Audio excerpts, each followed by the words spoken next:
27ویں آئینی ترمیم پر Peoples party اور حکومت میں ڈیڈ لاک برقرار۔ پیپلز پارٹی کی سینٹرل ایگزیکٹو کمیٹی کا دوسرے دن کا اجلاس اب سے کچھ دیر میں شروع ہوگا۔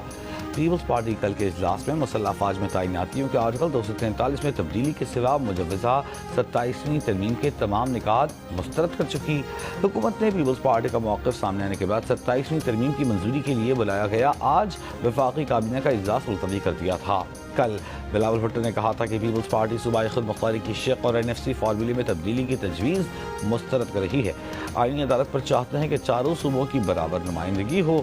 مجوزہ 27ویں آئینی ترمیم پر MKM، مسلم لیگ ق اور سمیت دیگر اتحادی جماعتیں حکومت کی حمایت کر چکی ہیں۔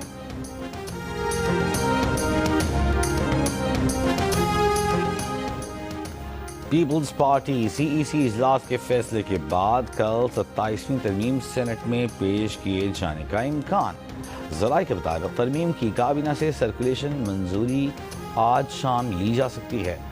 سینٹ میں اپوزیشن جماعتوں نے 27ویں ترمیم کا مسودہ مسترد کر دیا۔ اپوزیشن جماعتوں کے اجلاس کے بعد مشترکہ اعلامیے میں کہا گیا ہے کہ نون لیگ، پیپلز پارٹی اور اتحادی پارلیمان میں قانون سازی بلڈوز کر رہے ہیں۔ آئینی، قانونی اور اخلاقی تقاضے پامال کیے جا رہے ہیں۔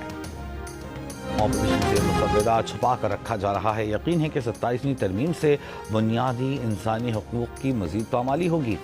عدالت کی آزادی اور اس کا اختیار مزید کم کیا جا رہا ہے۔ پارلیمانی پارٹی کا اپوزیشن لیڈر کا نوٹیفیکیشن جاری نہ ہونے پر بھی تشویش کا اظہار۔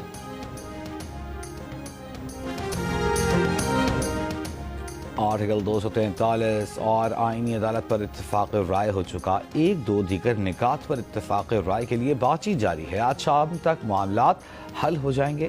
وزیر اعظم کے معاون خصوصی رانا ثناء اللہ کا دعویٰ، کہا 18ویں ترمیم کو کسی صورت نہیں چھیڑا جائے گا۔ NFC ایوارڈ پر مشاورت جاری ہے۔ وفاقی وزیر رانا تنویر کا کہنا ہے کہ 27ویں آئینی ترمیم پر کافی حد تک اتفاق رائے ہو گیا ہے۔ آج ترمیم نہیں لائی جا رہی۔ سینیٹر عفنان اللہ بولے، پیپلز پارٹی 243 پر مان گئی ہے، باقی چیزوں پر بھی تحفظات دور کرنے کی کوشش کر رہے ہیں۔ PTI رہنما اسد قیصر نے کہا ہے کہ حکومت جو بھی ترمیم یا بل لے کر آئے گی ہم اس کو مسترد کرتے ہیں۔ اس پارلیمان کے پاس کوئی اختیار ہی نہیں کہ کوئی قانون سازی کر سکے۔ اسد قیصر کا پیپلز پارٹی کی سیاست پر بھی سوال، کہا انہیں مکوکا نظر آ رہا ہے۔ جمہوریت کے لیے بلاول بھٹو کے نانا کی بہت خدمات ہیں۔